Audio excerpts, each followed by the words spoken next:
me. Before we begin today, I want to speak to the part of you that's been stretching, striving, surviving. The part of you that's been pouring into everybody else's cup while yours runs empty. I see you. You've been showing up, clapping for others, cheering them on, even while your own soul was whispering, "What about me?" This moment right here, it's for you. Because there comes a time when the noise of the world gets too loud and your spirit starts begging for silence, not to escape, but to evolve. And maybe, just maybe, God's been calling you to withdraw, not because you're losing, but because he's about to elevate you in silence. So today I came to remind you, focus on yourself, not selfishly, but spiritually, not in arrogance, but in alignment. And while you're doing that, stay silent. Let your healing be quiet. Let your growth be sacred. Let your comeback be so powerful that the world has no choice but to notice, even though you never said a word. This is your season to rise, quietly, intentionally, unapologetically. There's a moment in everyone's journey where the noise becomes unbearable.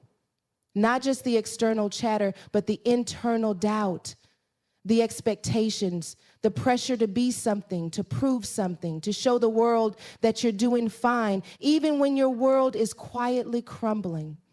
And in that moment, something deep inside starts to crave silence. Not the kind of silence that comes from isolation or giving up, but the kind of silence that says, I don't have to explain myself anymore. We've been conditioned to equate silence with weakness. In a world where everyone's sharing, posting, talking, performing, your quiet is often misunderstood. People think you're going through something tragic, something shameful, or something you just don't want to talk about. And maybe you are, but silence isn't always a sign of struggle. It can also be a sign of strategy. Sometimes silence means I'm working on me. It means I've recognized the power in being still, the wisdom in being private, and the strength in not reacting.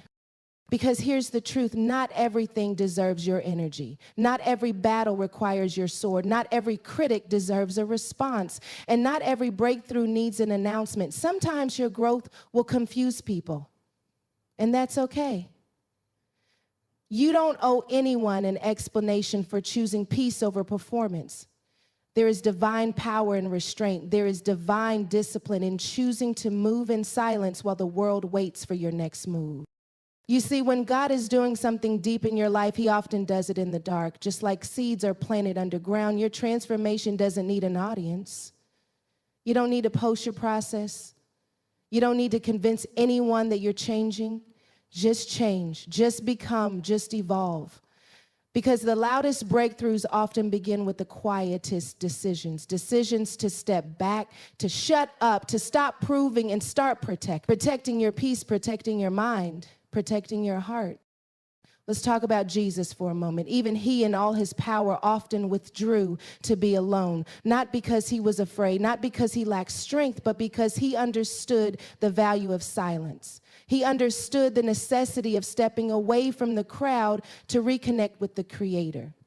That's strategy, that's alignment, and that's what some of us are being called to do right now. Not to isolate, but to intentionally retreat so we can hear what we've been drowning out.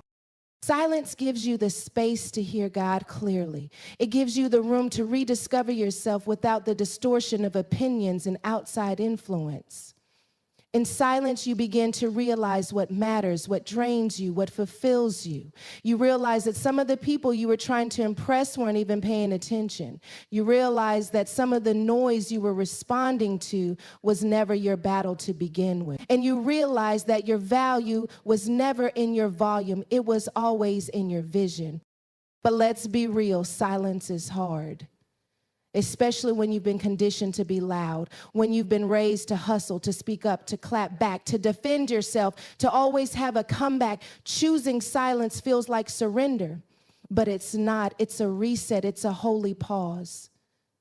It's the moment where you remind yourself, I don't need to prove who I am. I just need to know who I am. And when you know who you are, when you've done the work in silence, when you've allowed yourself to heal, grow, and release, your fruit will speak louder than your words ever could. Silence gives God the opportunity to speak into your situation without interference. It gives you the strength to move in obedience instead of fear. And when you begin to see your silence as a tool, not a trap, you begin to embrace it instead of fighting it. You don't run from stillness anymore, you seek it. You stop asking, why is nothing happening? And you start declaring, something's happening in me. This world will try to measure your worth by how visible you are, how loud you are, how many people are clapping for you. But real success, real strength, real purpose, it's developed in the places nobody sees. The late nights, the early mornings, the tears, the prayers, the journals, the therapy sessions, the boundaries you had to draw, the people you had to forgive, the habits you had to break, the thoughts you had to conquer. That's where the real work happens. So don't despise your silent season. Don't rush to be seen. Don't fear being misunderstood. Because while you're quiet, God is working. While you're silent, your strength is multiplying. While you're not saying a word, your character is being built, your mind is being renewed, and your spirit is being fortified. And when it's time for you to step back out, you won't have to announce it. Your presence will testify. Your peace will be evidence. Your confidence will be the message. They won't know what you went through. They won't know how much it took, but they'll see the glow. They'll feel the shift and they'll realize you didn't disappear, you were just getting ready. There comes a point where you have to stop looking outward and start searching inward. Because if we're being honest, a lot of us have spent years trying to become what the world wanted instead of discovering who we actually are. We shapeshift, we adapt, we perform, all for the sake of belonging. But real transformation, true transformation doesn't happen when you're trying to fit in. It happens when you finally choose to focus on yourself. That kind of focus isn't selfish. It's sacred. It's not about becoming self-centered. It's about becoming self-aware. You can't grow in a meaningful way if you don't know what you're made of. You can't heal until you acknowledge what's hurting.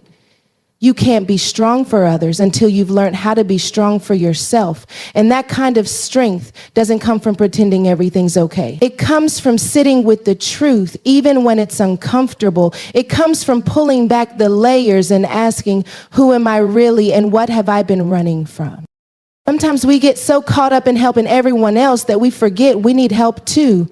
We're busy fixing things, saving people, being there for everybody else, but inside we're falling apart. And we keep telling ourselves that this is what strength looks like. But strength isn't found in constant sacrifice. Sometimes strength looks like stopping, sitting down, saying, I need to deal with me right now. And that doesn't mean you're abandoning anyone. It just means you finally stopped abandoning yourself.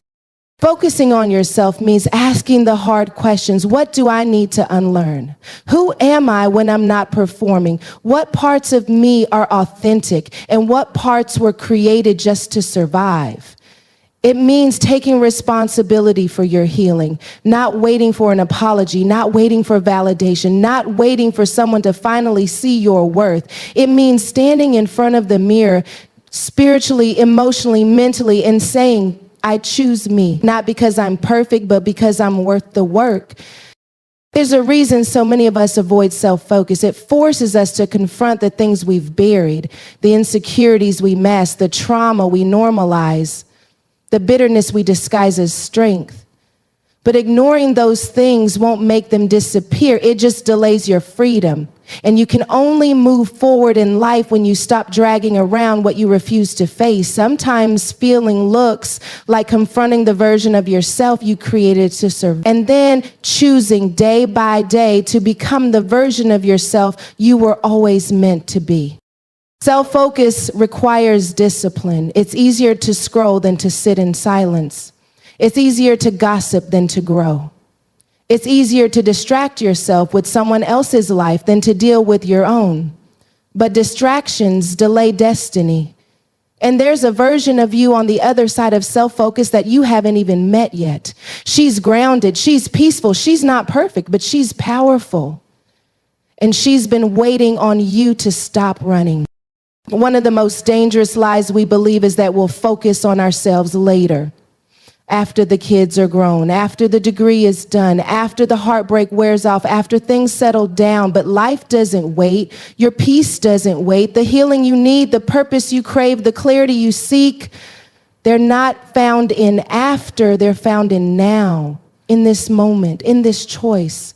Because nothing changes if you don't change. And transformation isn't a moment. It's a decision you make daily. The world teaches us to keep pushing, hustle harder, do more. But spiritual transformation is different. It doesn't come through force. It comes through alignment.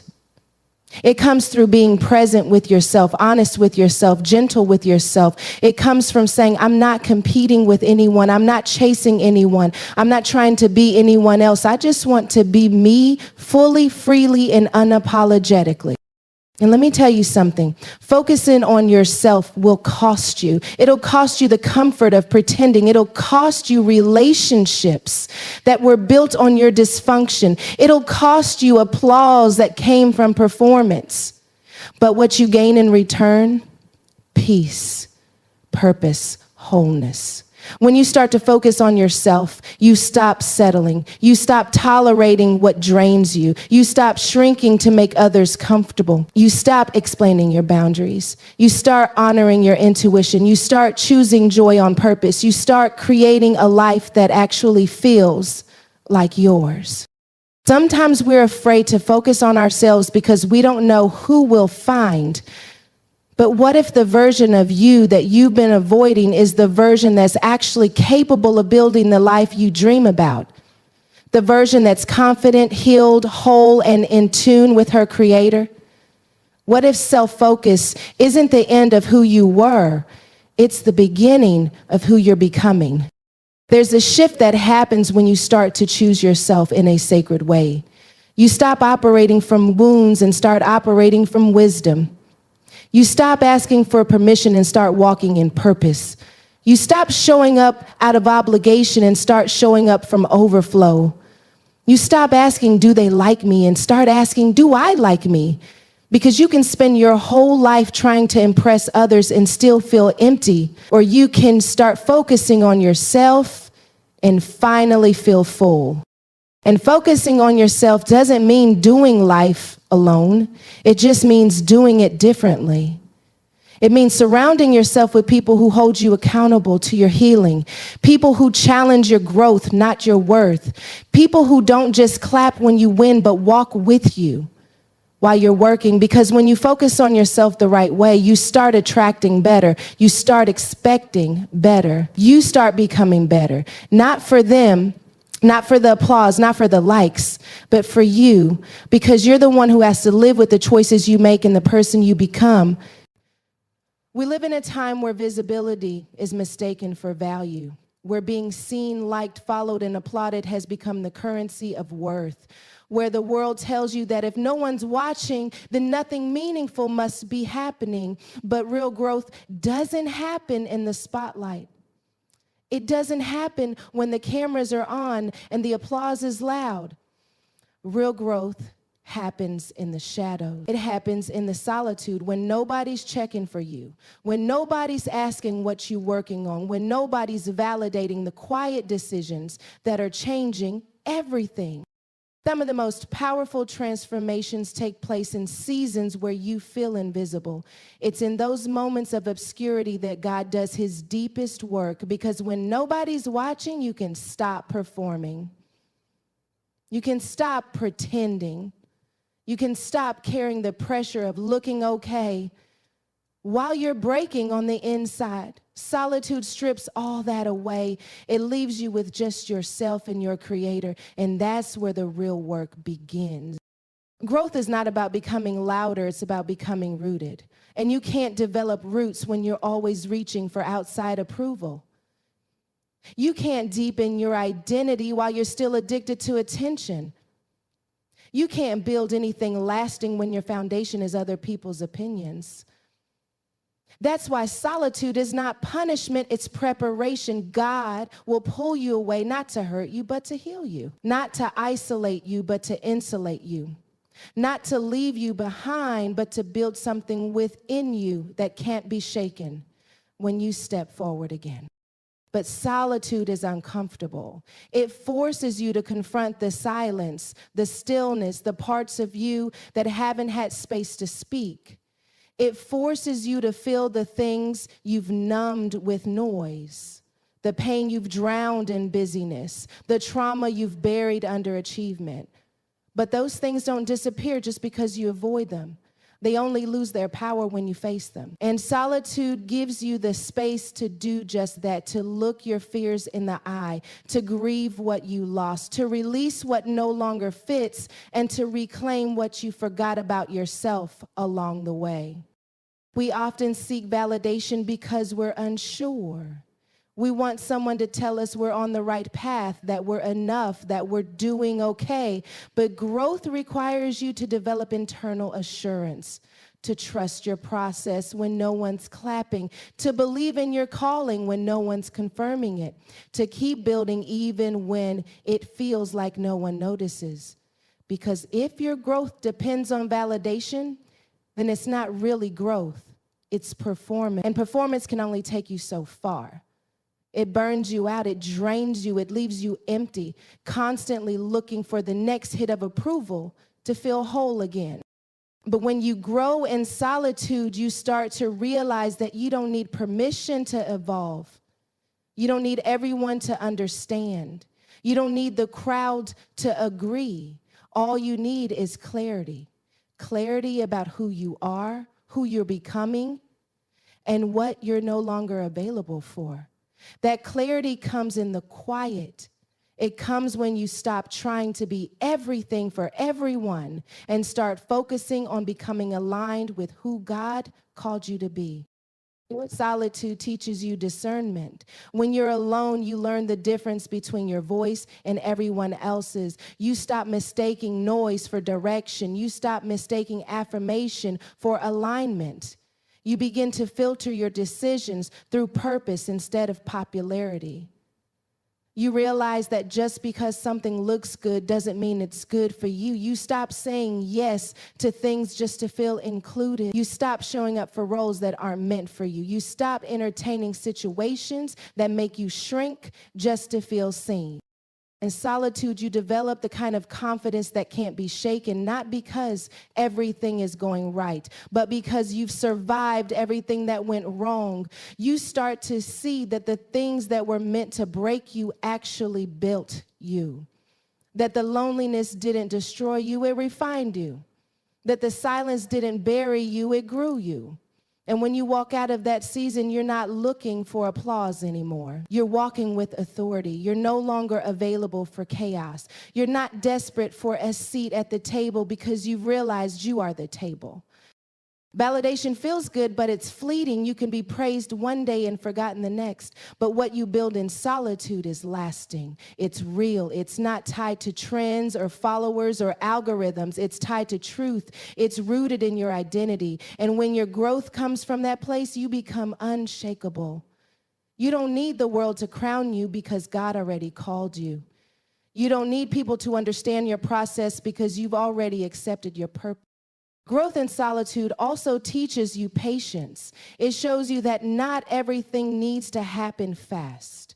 That slow isn't stagnant. That hidden doesn't mean forgotten. That delay doesn't mean denial. Sometimes God will hold you back to strengthen what's inside of you before he reveals you. Because if you skip the solitude, you won't be ready for the spotlight. If you avoid the growth, you'll crumble under the pressure. If you chase validation, you'll always be performing. But when you allow solitude to shape you, you emerge with integrity, with maturity, with purpose, and with peace. There's a version of you that you haven't fully met yet, the healed you, the whole you, the grounded you. And she's not found in the crowd, she's found in the quiet.